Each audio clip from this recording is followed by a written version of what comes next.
The familiar scent of my grandmother's antique shop filled my lungs as I walked through the creaking wooden door. 5 years ago, when she left it to me in her will, my family had laughed. A dusty old antique shop? What a waste, my sister Diana had sneered. But I saw what they didn't: potential. I ran my fingers along the polished mahogany counter, remembering those early days.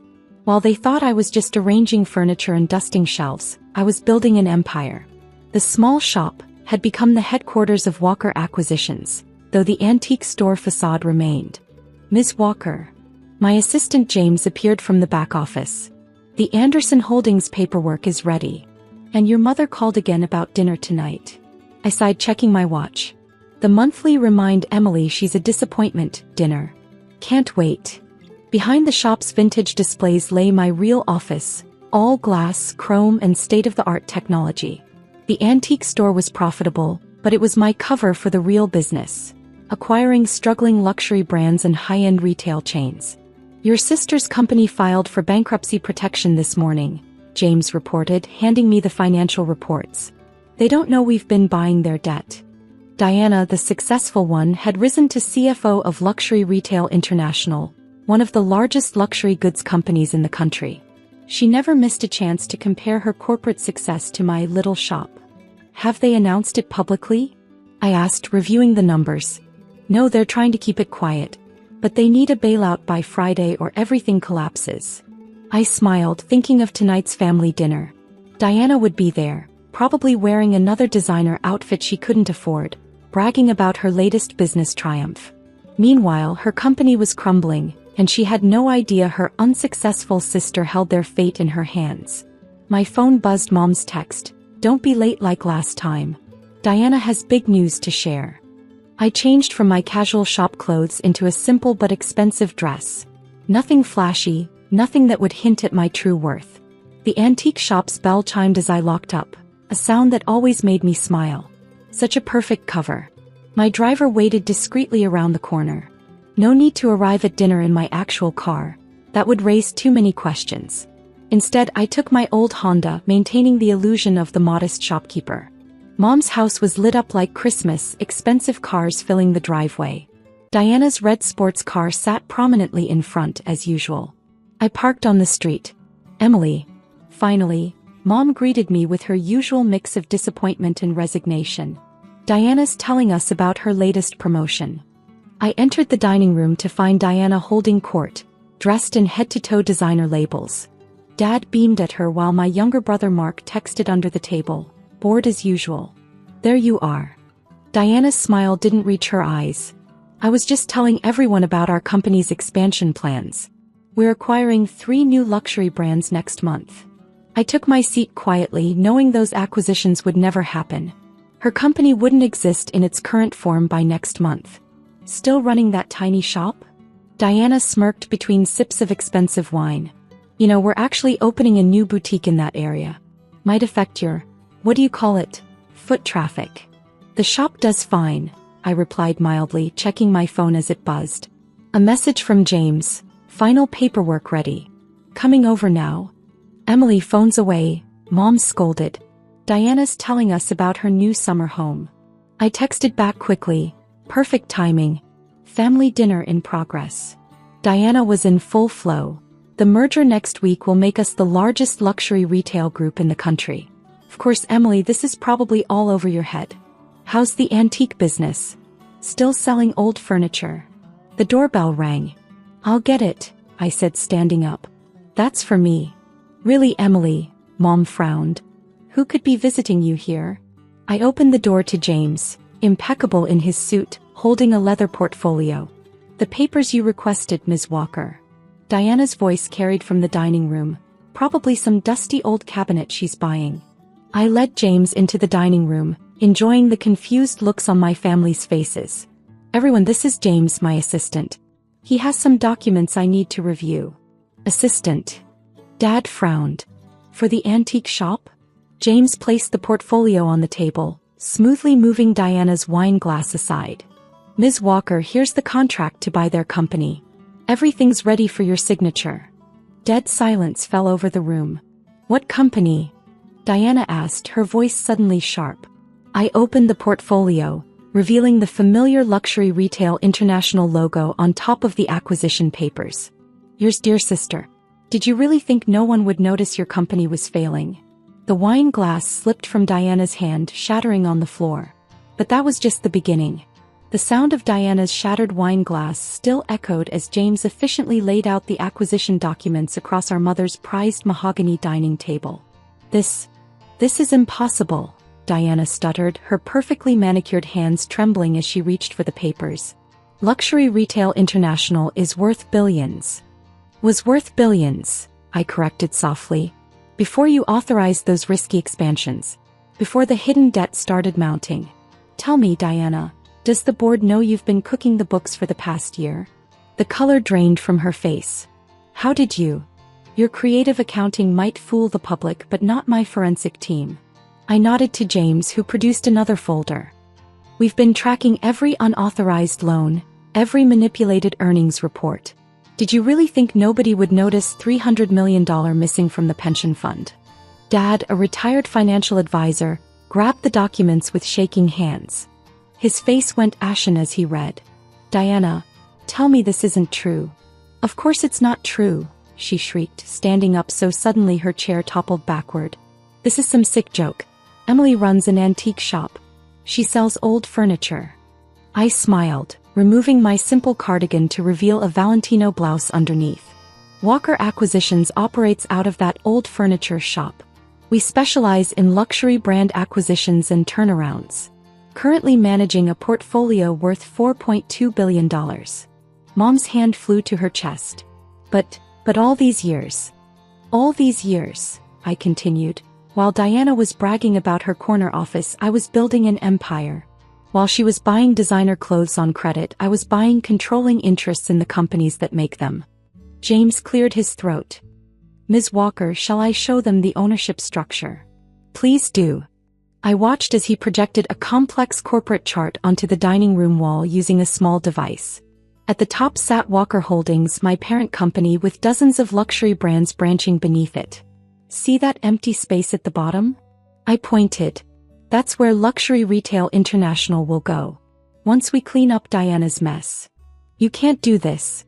Diana lunged for the papers, but James smoothly intercepted them. I'm the CFO. I have rights. Had rights, I corrected. The board called an emergency meeting this afternoon. They've unanimously accepted our offer.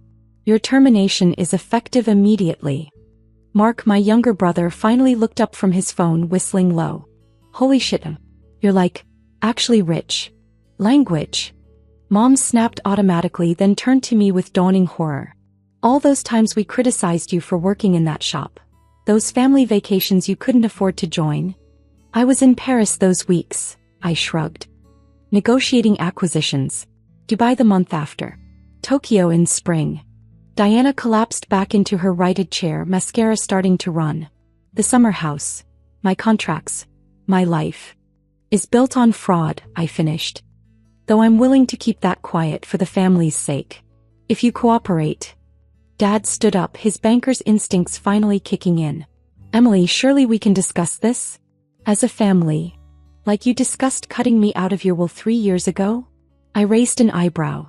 James, show them the trust ownership papers.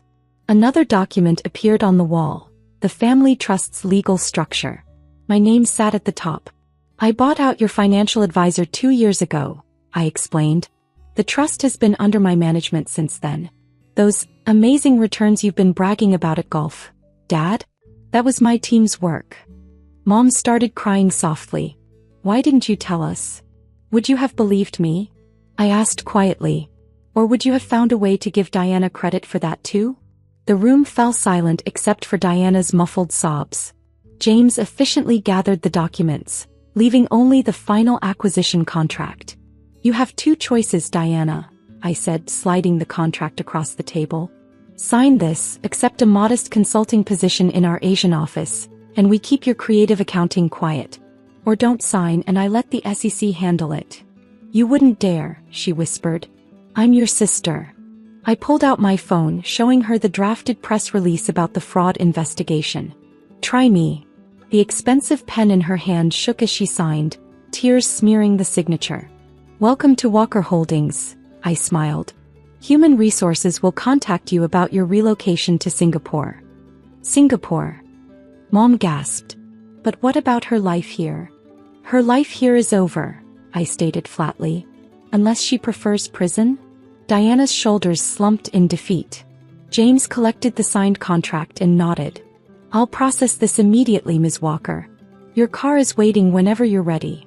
Mom clutched her pearls. "Car? That old Honda." On cue through the dining room window, they watched as a Rolls-Royce Ghost pulled up, driver standing at attention. "That's more my style," I said, standing up. "Though the Honda was a nice touch, don't you think?" Really sold the struggling shopkeeper image. The following morning I sat in my real office, the entire top floor of a downtown skyscraper hidden behind the facade of my antique shop. The space was designed to my exact specifications. One wall entirely of smart glass overlooking the city, rare art pieces worth millions decorating the walls, and at the center my grandmother's original antique desk. A reminder of where it all began. James entered with my morning coffee and the latest reports. "Diana cleared out her office at Elrai last night. Security footage shows her having quite the emotional moment." I watched the footage on my tablet. Diana screaming at security, throwing her designer handbag, trying to download files that had already been locked. "Send her a first-class ticket to Singapore. One way. And make sure her new apartment there is modest." "Already done. Your parents have been calling non-stop since 6 a.m. Of course they had. I glanced at my phone. 28 missed calls, 43 messages. "Mom, please, we need to talk." "We didn't know." "Dad, I've reviewed the trust documents. We need to discuss this." "Mark, sis, you're trending on Twitter. The shop girl billionaire, they're calling you." The last one made me smile. The press had gotten wind of the acquisition, and the story was too good to resist. The hidden billionaire operating behind an antique shop facade, secretly controlling some of the world's most prestigious luxury brands. "Ms. Walker," James interrupted my thoughts, "the family is here. All of them." I straightened my Chanel suit. No more need for modest disguises. "Send them in." They entered like chastened children. Mom clutching her outdated designer bag, Dad looking diminished without his usual arrogance, Mark actually not on his phone for once. Diana wasn't with them, presumably packing for Singapore. "Emily," Mom started, then stopped, taking in the magnificent office. This is incredible." "The antique shop," Dad said slowly. "It was just a front?" "Not exactly." I gestured to my grandmother's desk. "This is where it started. Grandmother left me more than just a shop. She left me her business instincts. While you were all pushing Diana to climb the corporate ladder, I was building my own empire." "But why keep it secret?" Mark asked. "You could have shut us up years ago." I stood, walking to the window. "Remember Diana's college graduation?" "Mom, you said something I never forgot. Success isn't about what you achieve, it's about who sees you achieve it." Mom flinched. "I didn't mean." "You did," I cut her off. "Everything was about appearance with this family. Diana's fancy title, her expensive clothes, her social media presence. But real power, real success, it doesn't need an audience." James appeared with contracts. "The trust restructuring documents you requested, Ms. Walker." Dad stepped forward eagerly. "About the trust, surely we can discuss. These documents transfer full control of the family trust to Mark," I announced. They all froze. Mark dropped his phone. "Me?" he squeaked. "But I'm the youngest. I just manage that little tech startup." "Which has potential," I nodded. "Unlike Diana, you actually built something yourself. No shortcuts, no fraud, just hard work. The trust will give you the capital to expand." "Emily," Mom tried again, tears forming. "We're so sorry. We never saw." "That's the point, Mom. You never saw because you weren't looking. Too busy posting about Diana's fake success to notice real success right in front of you." I pressed a button and the smart glass wall turned into a display showing my company's holdings. Luxury brands, real estate, technology firms, and at the center one small antique shop. "Diana's actions nearly destroyed a century-old company," I continued. "She'll learn humility in Singapore, starting from the bottom. Meanwhile, Mark will get the support he actually deserves." And us? Dad asked quietly. You'll keep your allowance from the trust. Your social standing is safe. My voice turned cold. But you'll never have control over it again. Consider it the price of blind privilege. Mom sank into a chair. All those family events you missed because of shop inventory. Board meetings in Milan. Acquisitions in Paris. Running an empire takes time. I smiled slightly. Though the shop does still do inventory every Sunday. James appeared again. Ms. Walker, the press is waiting in the lobby. They're requesting a statement about the shop girl billionaire. Tell them. I paused, looking at my shocked family. Tell them success isn't about designer labels or corner offices. Sometimes it's about keeping your head down, doing the work and building something real. Even if no one's watching. As security escorted them out, I sat at my grandmother's desk, running my hands over the worn wood. On the wall hung a single photograph. Me at 18 standing proudly in front of the antique shop with my grandmother. You were right, Gran, I whispered. Success isn't what you show people. It's what you build while they're not looking. James entered one final time. Diana's flight to Singapore is confirmed. And the antique shop just sold a Victorian armoire. I smiled. Some things don't need to change. I picked up my phone, turning off the call forwarding that had hidden my real office for years. But some things do. The sun set over the city, casting golden light across my empire. Tomorrow the world would know about the shopgirl billionaire. But tonight I had an antique shop to close up. After all, that's where it all began. And that's where I'd always keep my heart, even if my name was now on 100 corporate towers. Sometimes the biggest power moves aren't the ones you broadcast, they're the ones you keep quiet until exactly the right moment.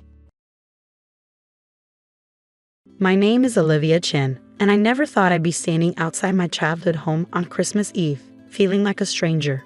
The grand Victorian mansion loomed before me, its windows glowing with warm light and festive decorations, a stark contrast to the cold reception I knew awaited inside. At 32, I was the black sheep of the Miller family, or so they thought. While my younger brother Michael had followed our father's footsteps into their luxury real estate empire, I had chosen a different path. Wasting your potential, my mother would say, her voice dripping with disappointment whenever she deigned to speak to me. The irony? They had no idea that I was now the CEO of Summit Enterprises, one of the largest commercial development firms on the West Coast. The same firm that was about to close a $100 million deal with Miller Properties, my family's company. I stared at my reflection in my car window, adjusting my simple black dress. No designer labels, no flashy jewelry. My mother would hate it, but that was precisely the point. For years, I had maintained this facade of moderate success, letting them believe I was struggling, working as a small-time consultant, as my brother liked to say. Taking a deep breath, I walked up the familiar marble steps. Before I could ring the doorbell, the heavy oak door swung open. There stood my mother, Catherine Miller, perfectly coiffed in her Channel suit, lips pursed in disapproval. "Oh," she said, as if finding a stray cat on her doorstep. "You actually came." "Hello, Mom. Merry Christmas." She didn't move from the doorway. Behind her, I could hear the murmur of voices, the gentle clink of crystal glasses, and classical Christmas music floating from the living room. "The party started an hour ago," she said, checking her diamond-encrusted watch. "You know how your father feels about tardiness." "I had work," I replied simply. She scoffed. "Still doing that little consulting thing. I thought you'd have given up by now." Before I could respond, my father's voice boomed from inside. "Catherine? Who's at the door?" Robert Miller appeared behind my mother, his imposing figure filling the doorway. His eyes narrowed when he saw me, the same look he'd given me 5 years ago when I refused to join the family business. "Olivia," he said, my name sounding like an accusation. "I thought we made it clear you weren't welcome this year. This is an important night for the family." I knew exactly why tonight was important. Miller Properties was hosting their annual Christmas party, but this year was different. Their biggest potential client, Summit Enterprises, was sending a representative to discuss the final terms of their partnership. "I'm still family," I said quietly. My mother laughed, a sharp, cutting sound. "Family? You stopped being family the moment you walked away from everything we built. Do you know who's coming tonight? The Summit Enterprises representative. This deal could double our company's worth. We can't have you embarrassing us." "You're too poor to join us for Christmas," she sneered, eyeing my simple outfit. "What would our guests think?" My father nodded grimly. "Know your place, Olivia. Go home." The words stung, even though I had expected them. 5 years of building my company in secret, of letting them believe I was struggling, all leading to this moment. Tomorrow, they would learn exactly who ran Summit Enterprises, but tonight, I had one more role to play. "At least let me say hello to Michael," I said, knowing my golden boy brother would be inside showing off his new fiancée. "Michael's busy with important clients," my father said dismissively. "He doesn't need distractions." Just then, a sleek black Bentley pulled up to the curb. My parents' expressions immediately shifted, practiced smiles replacing their scowls. A tall man in an impeccable suit stepped out, Marcus Thompson, my chief operating officer and the representative I had sent to handle the negotiations. As Marcus approached the steps, I could see the moment my parents' faces lit up with recognition. They had met him several times during the negotiations, though they had no idea he worked for me. "Mr. and Mrs. Miller," Marcus said smoothly, then turned to me with a respectful nod. "Good evening, boss." The silence that followed was deafening. My mother's perfectly maintained smile cracked. My father's face drained of color. In that frozen moment, their carefully constructed world began to crumble. "Be boss," my mother stammered. Marcus continued as if nothing was amiss. "I hope I'm not interrupting, but I needed to confirm a few details about tomorrow's signing with Ms. Chen, the CEO of Summit Enterprises." My father gripped the doorframe for support. "CEO? But you're just a consultant." I smiled, finally letting my carefully maintained mask slip. "Actually, Dad, I own Summit Enterprises. Every property acquisition, every development deal, every negotiation you've had with Summit over the past 5 years, that was all me." The color drained from my mother's face as the implications sank in. Their $100 million deal, the one that would save Miller Properties from its mounting debt, depended entirely on my signature. "That's impossible," she whispered. "Nothing's impossible, Mom. You taught me that, remember? Right before you told me I'd never amount to anything without the family name." The sound of laughter and clinking glasses drifted from inside, where the party continued, unaware of the drama unfolding at the front door. My brother's voice carried above the rest, probably bragging about his role in securing the Summit deal. "If they only knew." Marcus cleared his throat. "Should we discuss the final terms now, Ms. Chen? Or would you prefer to handle it at tomorrow's signing?" I could see the wheels turning in my parents' heads, their earlier disdain replaced by dawning horror as they realized just how badly they had miscalculated. The daughter they had just turned away from their Christmas party was actually their company's last hope for survival. "Why don't we go inside?" I suggested mildly. After all, it is Christmas. My mother's hand flew to her throat, fingering her pearl necklace, a nervous habit from my childhood. My father seemed to have aged 10 years in the past 5 minutes, his earlier authority crumbling like a sand castle at high tide. As I stepped past them into the warmth of the house, I couldn't help but think about how different this Christmas would be from all the others. For once, I wasn't the family disappointment they needed to hide away. I was their last chance at salvation. The grand foyer of my childhood home hadn't changed. Crystal chandeliers cast a warm glow over marble floors and antique furniture, everything perfectly arranged to showcase the Miller family's wealth and status. But tonight, something was different. I was different. As I walked into the main living room, conversation stuttered to a halt. The party guests, a mix of local business elite and family friends, turned to stare. My brother Michael stood near the fireplace, champagne in hand, his new fiancée Sarah clutching his arm.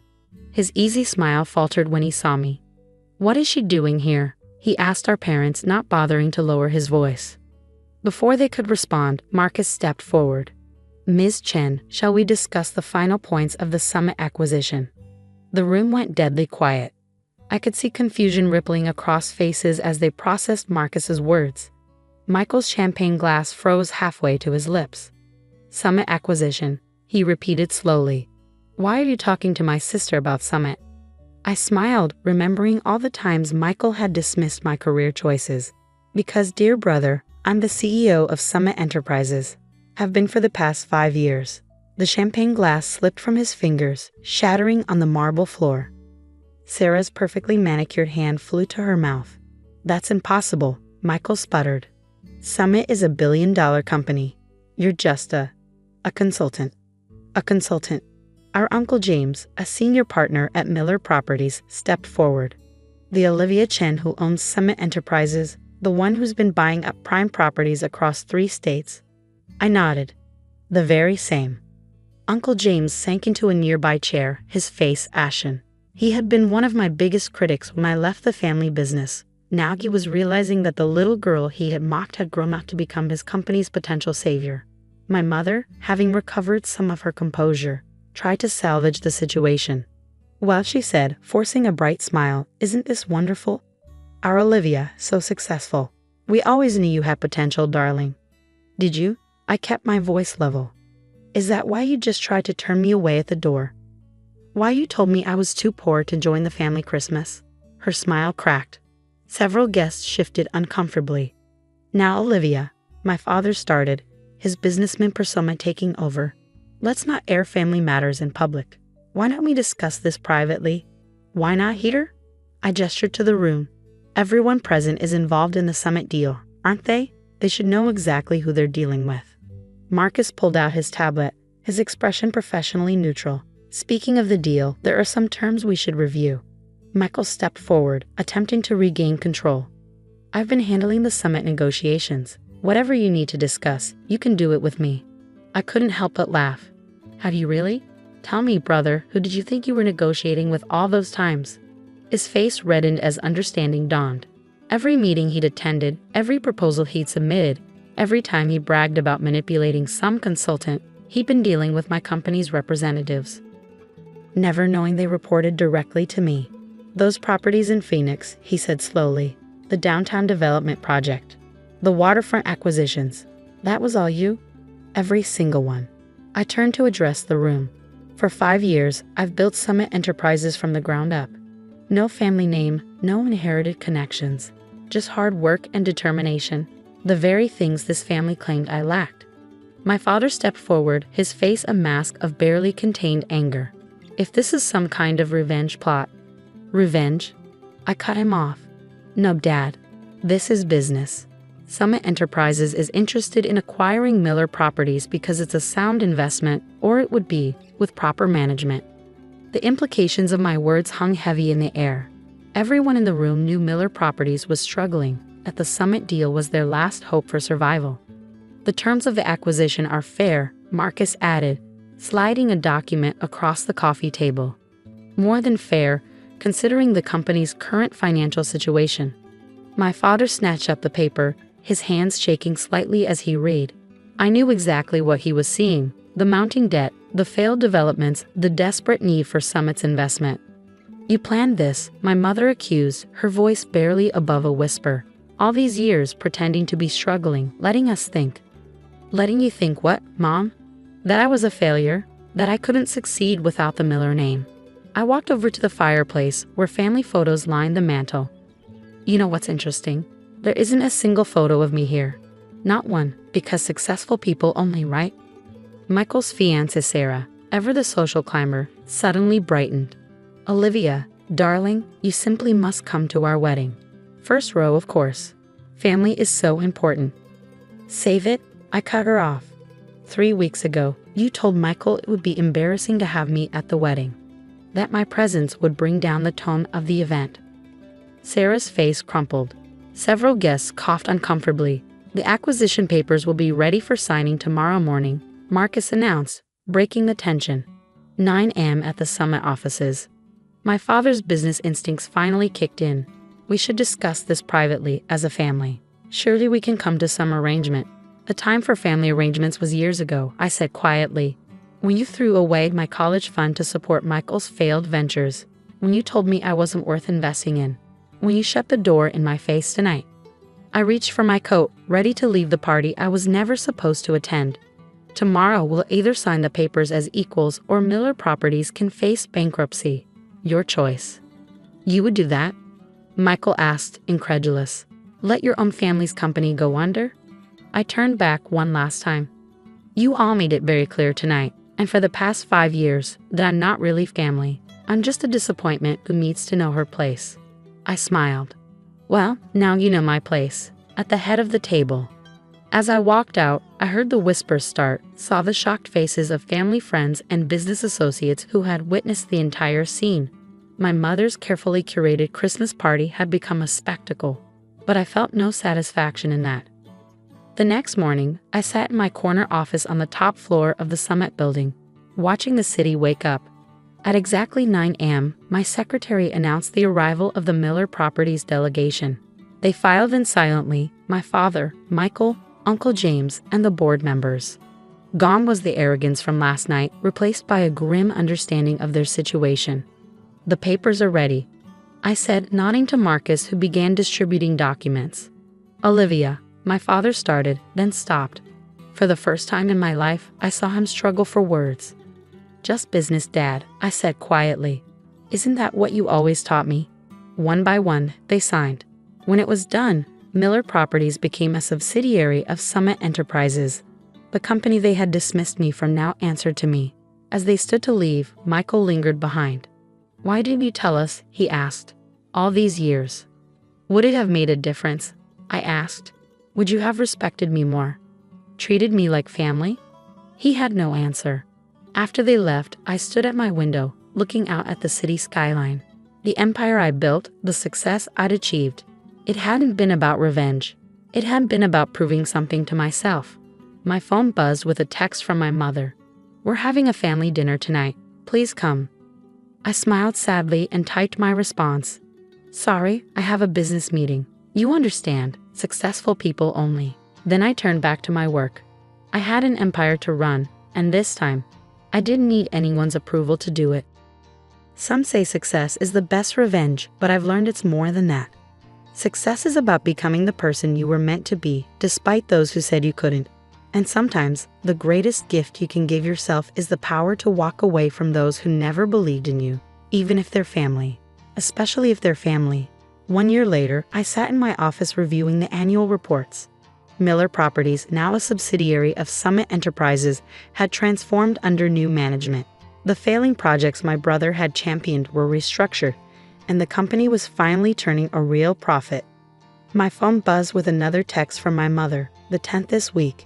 Ever since last Christmas, my parents had launched a desperate campaign to rebuild our relationship. Fancy gifts arrived at my office, all returned unopened. Invitations to family events piled up, each one ignored. They even tried showing up at Summit's headquarters, only to be politely turned away by security. "Please come to Christmas dinner this year," my mother's text read. "We miss you." I set the phone aside without responding. The words rang hollow after decades of dismissal and disappointment. Michael had been demoted after a thorough audit revealed years of mismanagement. Now he worked under one of my senior directors, learning the business properly for the first time. His fiancée Sarah had called off their engagement once his position of power crumbled. Last I heard, she was dating a hedge fund manager. My father had officially retired, though I suspected it wasn't entirely by choice. The board, recognizing the company's improved performance under Summit's leadership, had made it clear that the old way of doing business, favoring family connections over competence, was over. "Ms. Chen," my assistant's voice came through the intercom, "your next appointment is here." I smiled, knowing who it was. "Send them in." A young woman entered, clutching a portfolio and looking nervous. I recognized that look. It was the same one I'd worn fresh out of college before I learned to believe in myself. "Jessica Turner." I gestured for her to sit. "I reviewed your proposal. Tell me more about your ideas for sustainable urban development." As she began her presentation, I saw the same fire, the same determination I'd once had. She had talent, drive, and innovative ideas. Everything my family had overlooked in me. "The industry giants won't even look at my proposals," she admitted. "They say I'm too young, too inexperienced." The invitation to my father's 60th birthday celebration sat unopened on my desk for 3 weeks. Bold embossed lettering, heavy cream paper, everything about it screamed expensive and exclusive, just like my family pretended to be. I knew what would happen if I went. The same thing that happened at every family gathering for the past 15 years. "Emma's here," my sister Olivia would announce, her voice dripping with fake sympathy, still wearing those discount store clothes. I ran my fingers over the envelope, remembering last year's Christmas dinner. They'd seated me at the far end of the table, away from the successful family members. My crime? Building my own investment firm instead of joining the family business. Ms. Harrison. My assistant's voice crackled through the intercom. The paperwork from Sterling Investments just arrived. Would you like to review it now? I smiled, pushing the invitation aside. Bring it in, Marie. Sterling Investments, my family's pride and joy. The company that managed not only our family's considerable wealth, but also the retirement funds of half the city's elite. My father had built it from nothing, turning it into a financial powerhouse through sheer determination and ruthless business tactics. The same tactics he used on his own daughter. You'll never make it in finance, he'd said when I announced my plans to start my own firm. This isn't a game for little girls playing with daddy's money.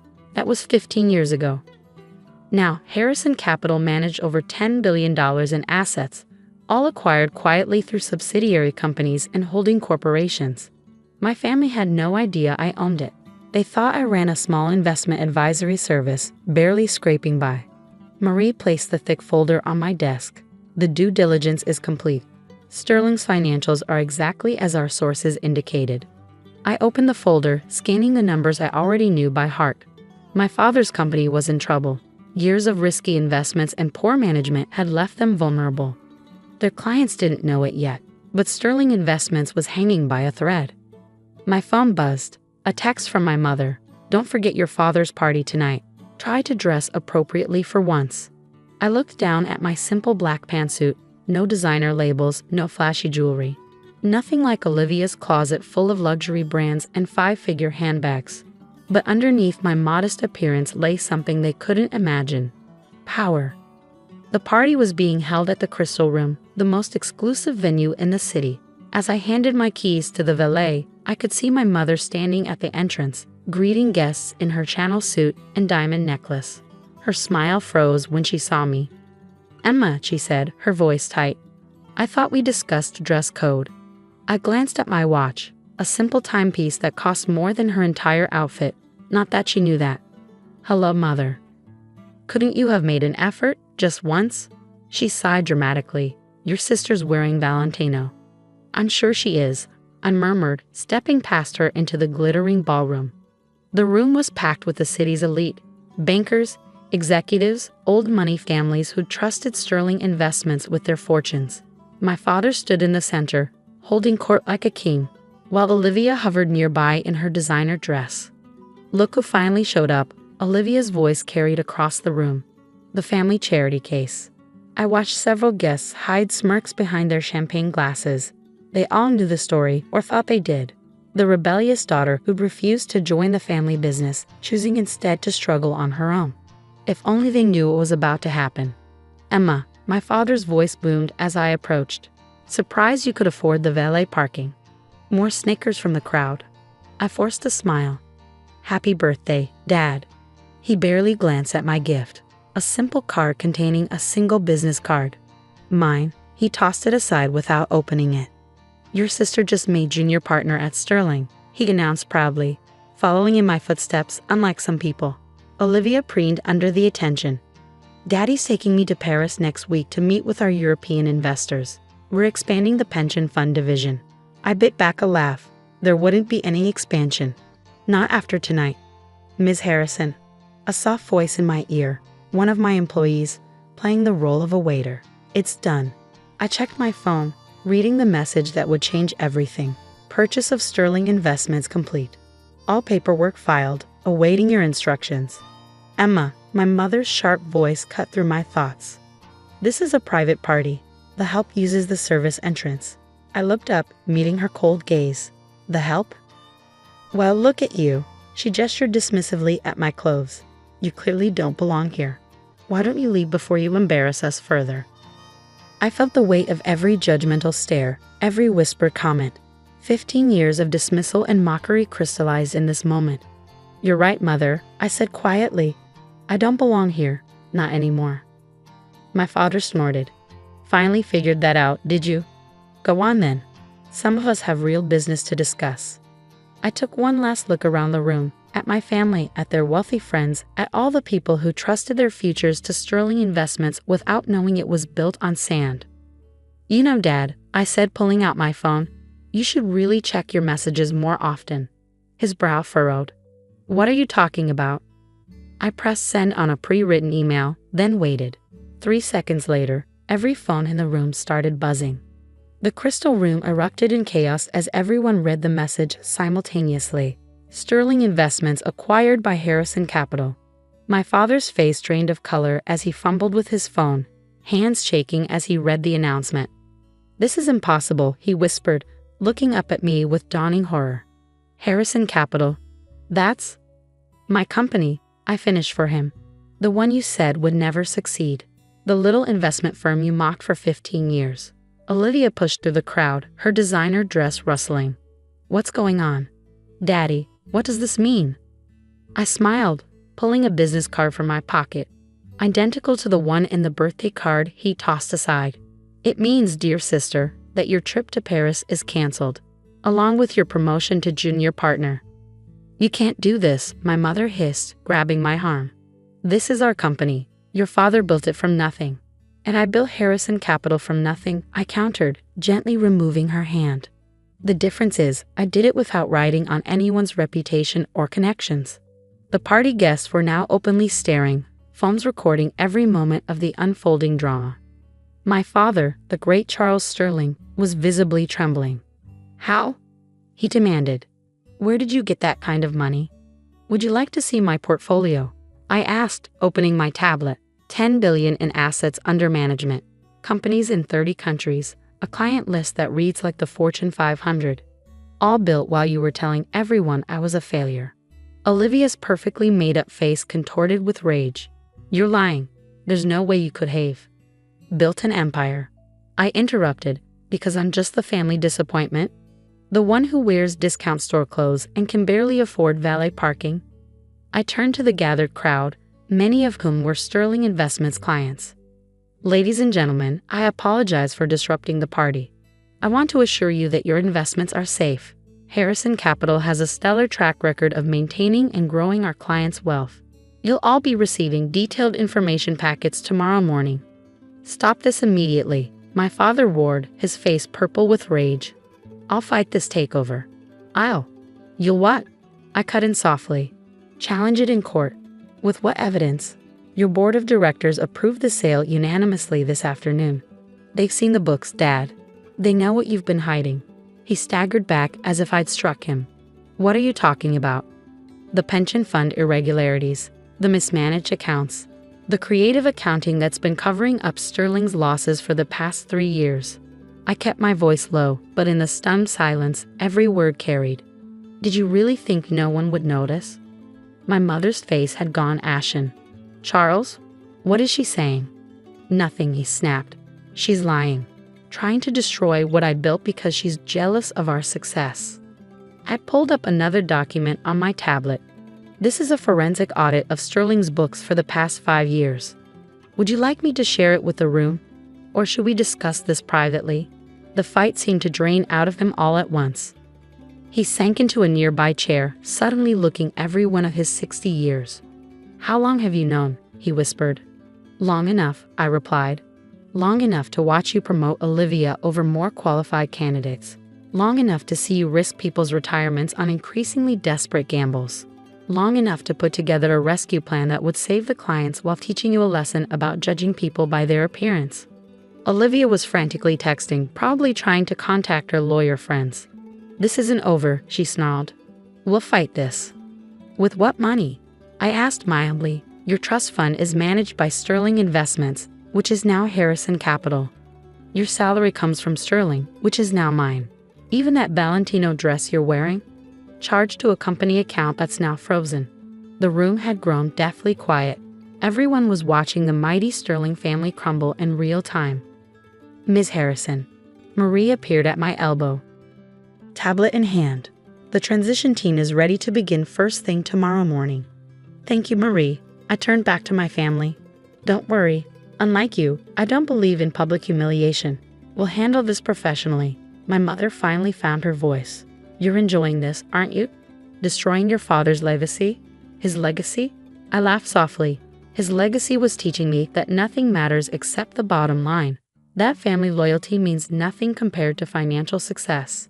I learned those lessons well, don't you think? I moved toward the exit, then paused. Oh, and Mom, this discount store suit, it's bespoke from Milan. I just don't feel the need to broadcast my wealth to feel successful. The next few weeks were a whirlwind of activity. Sterling Investments was integrated into Harrison Capital, with most employees keeping their jobs, except for the senior management that had enabled my father's risky schemes. Olivia tried to sue, claiming family rights to the company. Her case was dismissed when our lawyers produced evidence of her own financial misconduct, padding expense accounts, creating fake client meetings for luxury trips. My father retreated to their vacation home, refusing to speak to anyone.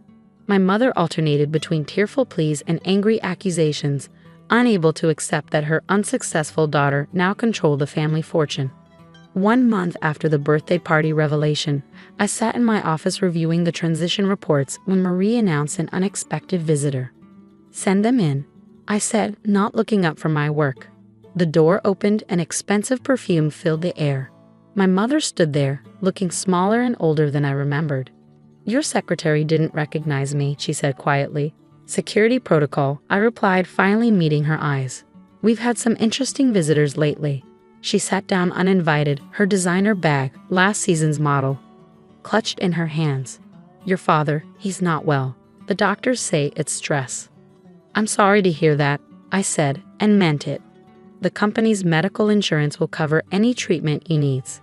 "That's not why I'm here." She took a deep breath. "I want to understand. All these years, watching you struggle, or thinking we were watching you struggle. You saw what you expected to see," I said simply. "A daughter who didn't fit your image of success. Someone who didn't care about designer labels or social status." "We were wrong," she whispered, tears forming in her perfectly made-up eyes. "So terribly wrong." I leaned back in my chair, studying her. "Did you come here to apologize, Mother? Or because your credit cards were declined at the country club?" She flinched. "We deserve that. We deserve all of it. But Emma, you're still our daughter. Surely that means something." "It meant nothing when I needed your support," I said calmly. "Why should it mean something now that I don't?" A tear slipped down her cheek. "Because we've learned. Because seeing everything you've built, everything you've become, we're proud of you, Emma, even if we don't deserve to be." I stood up and walked to the window, looking out at the city where my company had become a major force. Pride is easy when success is visible, Mother. The question is, would you have been proud of me during the struggle? When I was working 18-hour days, reinvesting every penny into building something real? No, she admitted softly. We wouldn't have been. And that's our shame to carry. I turned back to face her. Olivia called yesterday. She wants a job at Harrison. And I told her what Dad told me 15 years ago. Get some real experience first. Stop relying on family connections. She nodded slowly. She's living in our guest room now. Her credit cards, her accounts, have been frozen pending investigation. I finished. Actions have consequences, Mother. Even for the golden child. I pressed a button on my phone. "Marie, please bring in the package for Mrs. Sterling." My assistant appeared moments later with a thick envelope. I handed it to my mother. "What's this?" she asked, opening it carefully. "A second chance," I said. "Information about the retirement planning services Harrison Capital offers. Investment options that don't depend on risky schemes. Everything you need to secure your future, legally and ethically this time." She stared at the papers, then at me. "You'd help us? After everything?" "I'm not helping," I corrected her.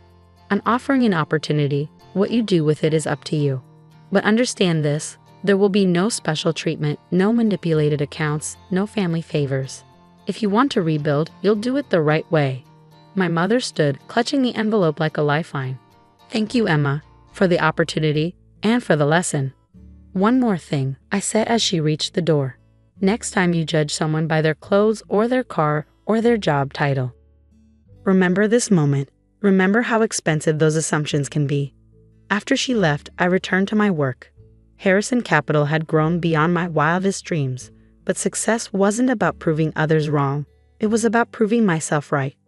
The company continues to thrive, now one of the most respected firms in the financial sector. My father eventually returned to work, As a regular investment advisor, learning humility and proper risk management, Olivia found a job at a small financial planning office, finally understanding the value of hard work. And me? I still keep my first business plan framed in my office, written on cheap paper with a drugstore pen. It reminds me that true worth isn't measured in designer labels or social status, but in what you build and how you build it.